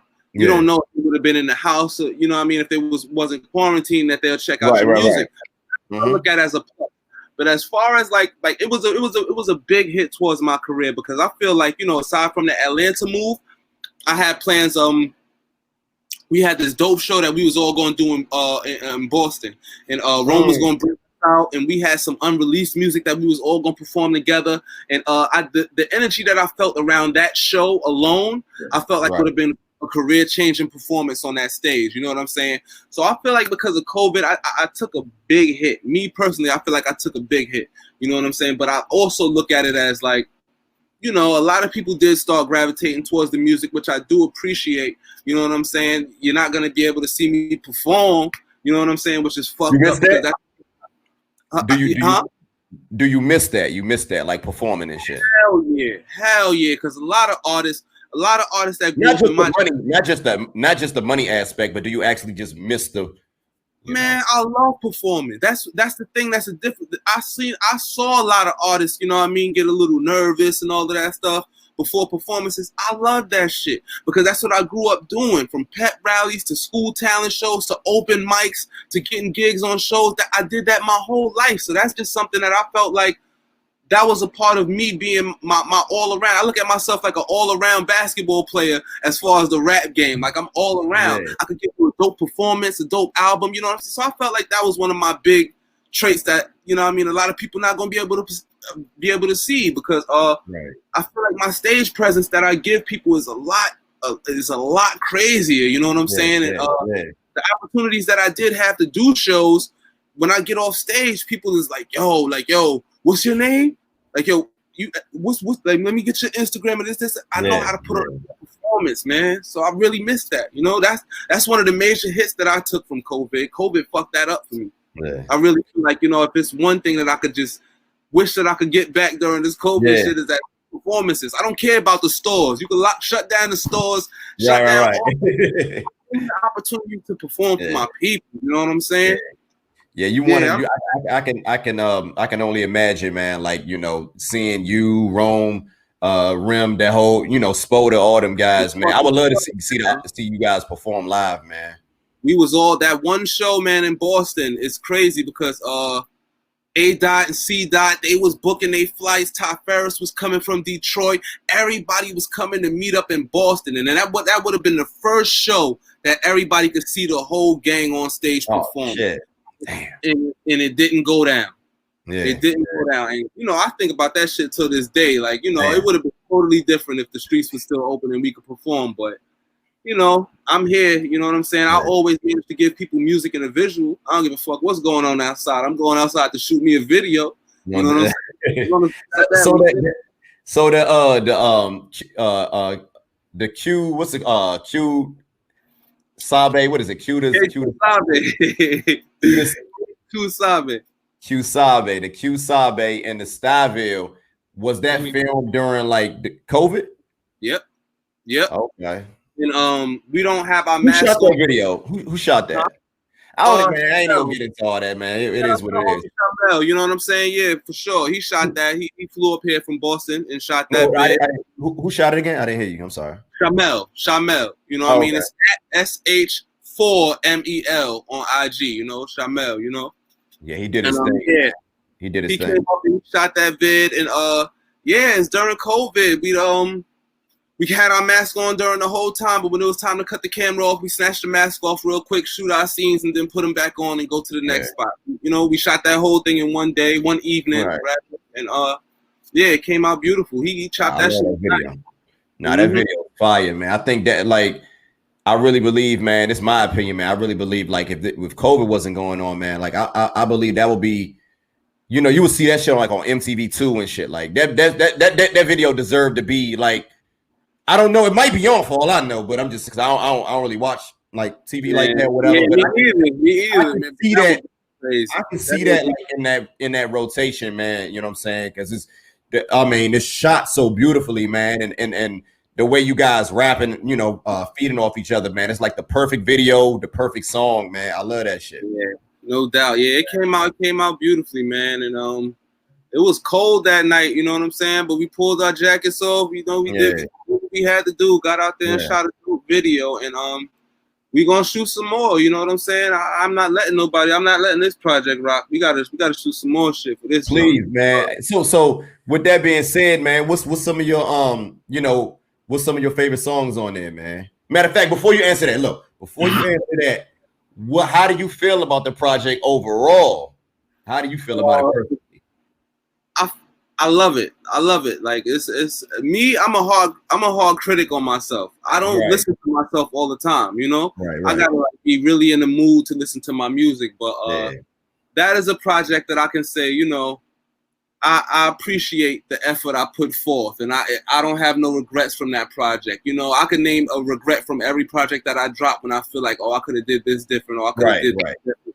But I felt like that project was just, it was all water. Everything was cool. I really like it. And I don't know, you know, I'm waiting for, you know, the other people, you know, to give it the title. But I kind of feel like personally from the effort and what we went through, you know, to put that project together, I feel like it was a pretty good classic as far as the whole classic album feel with the skits and everything. Putting everything in there, you know what I'm saying? And the features, everything was right. I like the way the album was put together. That was a very well put album. I hit you up about that shit, man. You remember like the first time we started talking? That's when I really said, whoa. Brother, do you realize what y'all just did? Like this shit right here? Man, that's one of the projects, man. I listen to like normally because I listen to so much music, man. I listen to this album and then I go on to the next. But that one, I listen to it back to back. I said, I gotta hear this shit again. You one of the people who made me like feel like at ease about the album, like, all right, ooh, it's the same way. Like somebody feel the same way. You know what I'm saying? Because I put forth the effort. You know, Ren put forth the effort. I know what we put forth into it to try to make it like a classic and a good, dope album overall. And I checked the YouTube comments on the video that somebody posted the album and all of that. So I checked the YouTube comments and people is like, this is fire, front to back, or this, that, and the third. But you know, when you told me like that you had to spin it back and like I just. Like you really knew like that, like damn, like they went hard for this shit, and it's a dope album. It's a well put. That's what I appreciate. You know what I'm saying? Words. That's fact. When I knew, you know what I'm saying? Like, I couldn't hold that in. I couldn't hold that in. I said, man, I gotta hit him up and let him know. Like when something hit me, I mean, man, I don't give a fuck. Like you might be doing something at the time I hit you, but whenever you see that, I want you to see what you know what I'm saying. Like I want you to know, like, hey man, I fuck with this. Yeah, I definitely felt like it was real, man. And it made me. I think like not long after we spoke, I really gave it a good listen to. Like again, I ran it back. Like you know what? Let me listen to this from front to back. Like you know what I'm saying? Because you know it's good to know. Like it's good, man. Listen, I done came from. You know, like I told you, handing out CDs for free and playing music on ears, and you know, so it feel good to know that you know people listen to my music and people fuck with it, man. I'm just happy, you know. I'm happy these days when it comes to you know my career at this point. You know, so it's safe to say, man, like this is your favorite project. Yeah, that you released, that you know that and Aruku is my baby. Okay. Aruku is my baby. I mean, I wanted to make that like the first album to where I feel like, you know, I give everybody the feel that I grew up on. You know, skimming through them CD books. But that and BK Caminates is probably what I feel like is my best, most complete projects to this day. You know, and Nezzy, not to talk, you know, not to down talk Nezzy Star and the Curse of Caine. You know, those you got your favorites though. I mean, ain't nothing. Yeah, those are beautiful EPs. I released Nezzy Star on my mom's birthday, and you know, Nezzy is my mom. You know what I'm saying? So I feel like that's dope to have in my catalog. But I also did that personally for her. You know what I'm saying? Like, of course, you know, I did it for my supporters and everybody that's tuned into my music, but that was for me. So I don't classify that as like one of Eddie Kaine's efforts. That was for my moms. You know what I'm saying? So, Aruku and BK Caminates is definitely what I feel is my most complete, you know, liable classic classic projects. I can agree with that. I I feel the same way, man. Like when those two projects, man, I feel like it's a complete body of work, and both of those projects embody, you know, who Eddie Kaine is, man, and you know the relationship, man. Talk about like work, you know, real quick, man. Like, how was it working with Rim, man? What is so special? What is that? that chemistry like, man? Like, why is it when you guys link, you know, why is it so special, man? Yo, man, this guy Rim. So if it wasn't for Rim, you know, I don't think I'll be in this position that I am today. You know what I'm saying? Rim, you know what I mean, posted me once he met me, and that's when I started meeting everybody through Rim and everything started clicking, you know. But as far as me and Rim music, me and Rim was we much closer on a personal level because, you know, Rim came from a group. You know, I came from doing ciphers in the hood with a bunch of people, and we both ended up in our situation to where it's just us in it. You know what I'm saying? And it's Right. like, damn, like, you know what I'm saying? Like, we gotta hold our own. It's just us, Right, you know. right. So me and Rim, like, we make like it's natural. You know what I'm saying? It's times where I'm just chilling with Rim, and I'm at his crib, and we had. It's not work. It don't feel like work. It don't feel like work, you know what I'm saying? So that's the connection me and him got. It's more of a family connection. Like, I'm not afraid to send Rim a track where I'm on it like, in these streets we don't play around. You feel what I'm saying? That's I know my shit right there. Yeah. People listen to it and be like, oh, nah, you bugged out on this shit. Let me get you. You know what I'm saying? Like, the comfortability level is absurd. You know what I'm saying? That's why I feel like, you know, I mean, that's my brother. You know, I could work with him, and music is effortless. You know what I'm saying?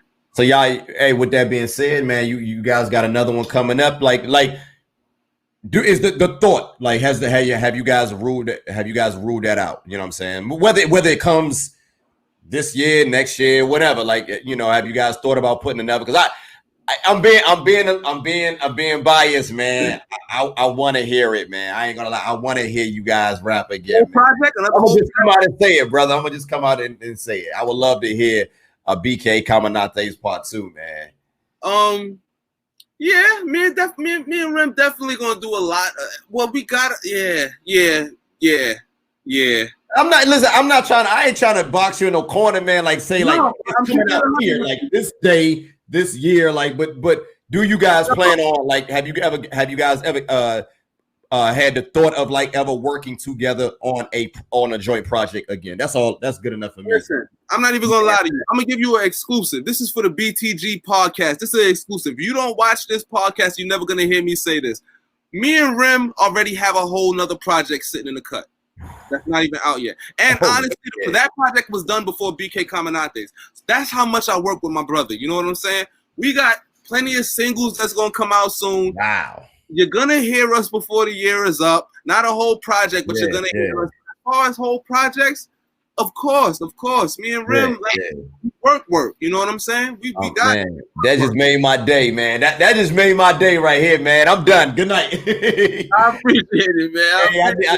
I said that was one of those questions, man. I said, man, you know what? When I get him on here, man, I gotta ask him about that, man. Like, I would love to hear Eddie Kaine and Rim on. It don't have to be a BK Caminate's part 2. Just any EP. Give me something, man. Like, give me another little, some audio work, man, with you guys on it, man.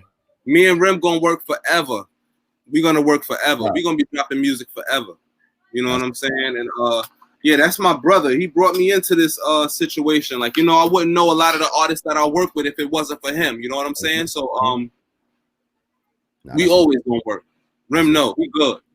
So look, y'all had early. This probably maybe about like 3 weeks ago, a month ago, man. You was on the UFO, man, UFO Fib and Big Ghost joint, man. What was that call like, man? Getting that call, you know, on that Demigod song, man. Like, y'all, that's another joint, man. When them you know, one thing I noticed about Big Ghost, when he does a posse cut, them shits be crazy, man. So what was that call like, man?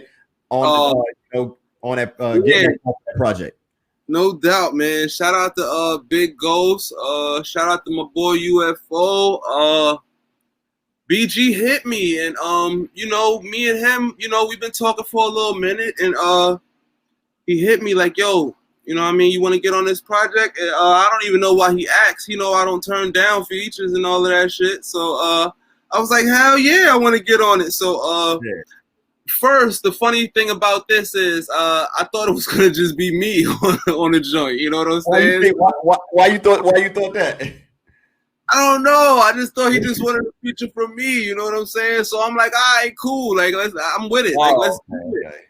Then I spoke to Rem, and Rem like, yo, like, you know what I'm saying? Yo, let me sing you about verse of this feed. I'm like, oh shit, you want this song too? You know what I'm saying? So it was just dope how it came together. But he didn't even tell me it was a crew cut. He just hit me up like, yo, you know what I mean? I got this joint I want you to work on, this, that, and the third. And then after that, I spoke to UFO, and me and him connected, and we was good. You know what I'm saying? That's my boy.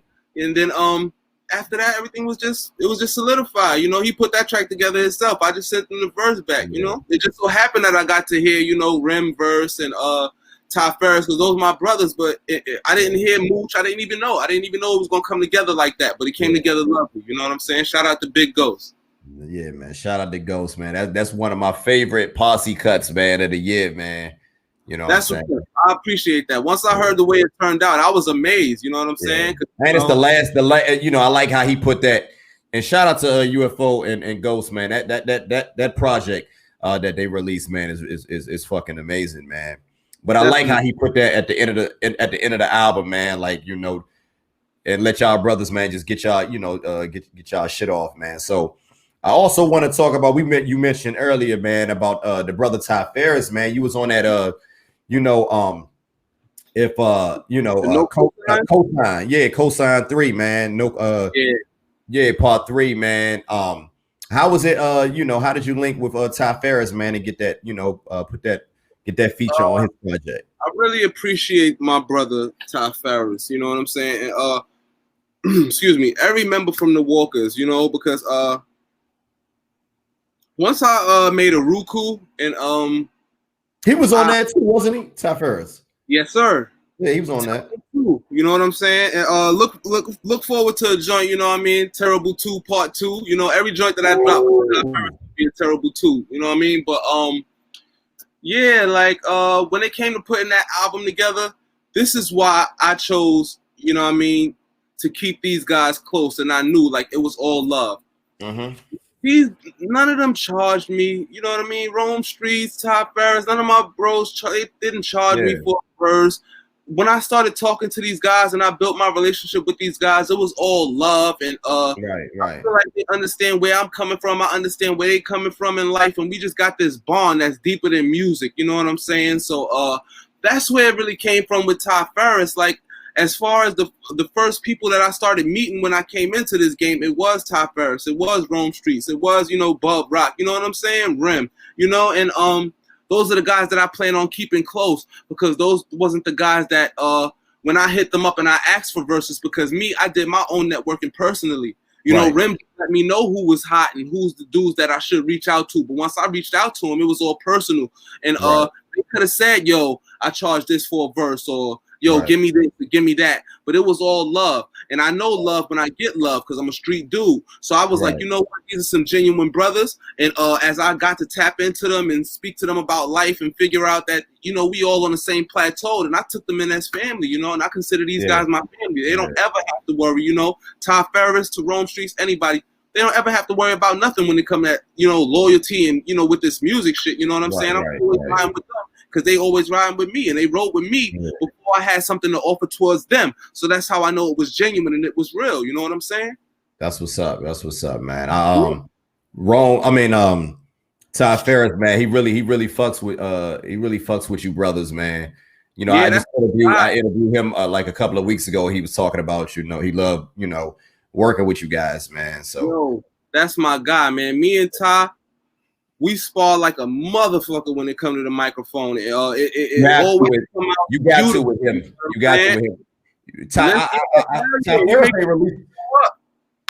Still sharp and still, you know, he make me show up. You know what I'm saying? I know if I send Ty a beat, or if he send me a beat, come correct or don't come at all. You know, pause. You know what I mean? This shit got to be fire. You know what I'm saying? Ty Ferris ain't spit a whack verse this year.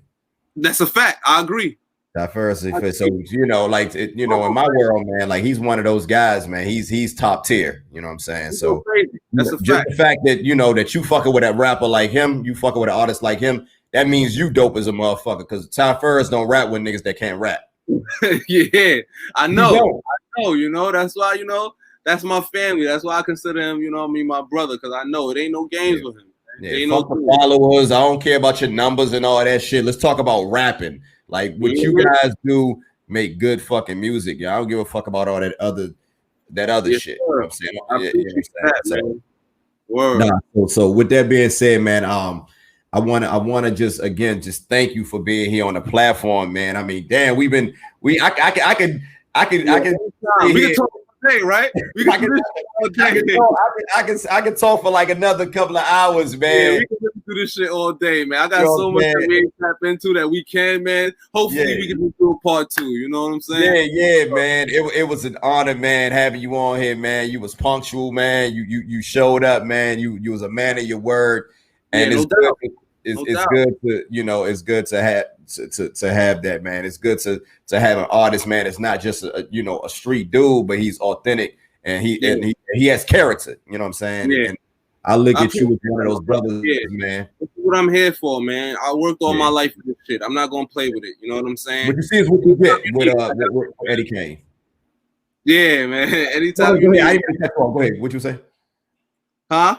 No, I was. I didn't mean to cut you off. I just wanted to say what you see is what you get with Eddie Kaine. You know that's a fact. Yeah, definitely, man, definitely. And this is what you get through my whole career. You know, I'm just thankful for my supporters because I'm more comfortable knowing that the supporters I have now are genuine supporters because I'm giving you me. You know what I'm saying? And this is what I love. I told you, I'm in the most comfortable position of my life with this music shit. You know what I'm saying?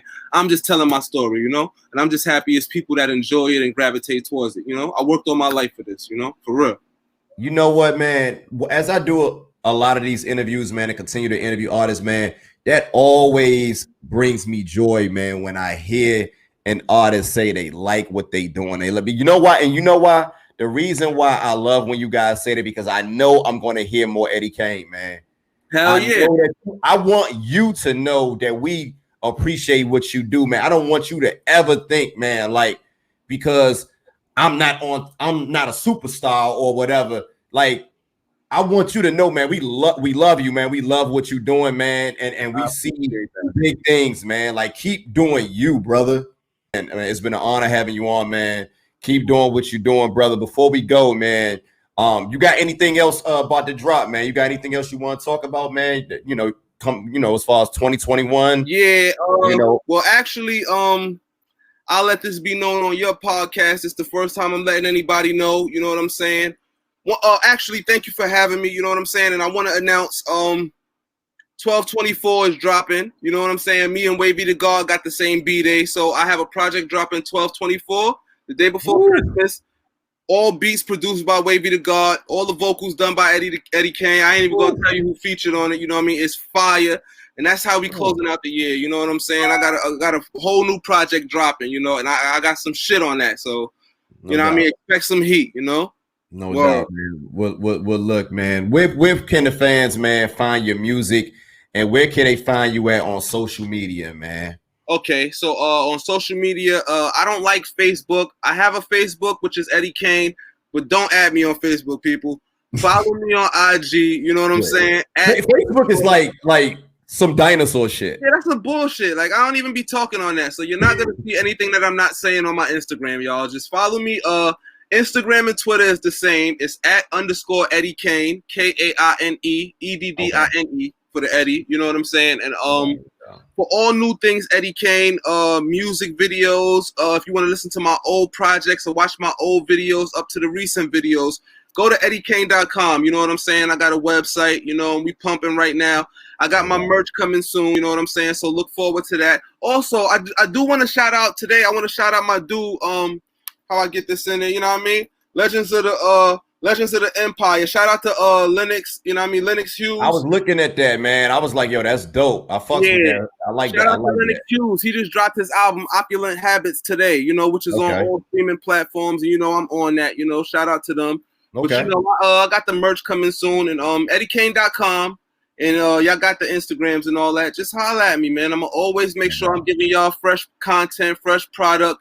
If I ain't going through shit, you're not gonna get no music from me. You know what I'm saying? And I'm constantly living and I'm constantly going through shit. So just sit back. You're in for a ride. I'm always constantly drop shit. Right.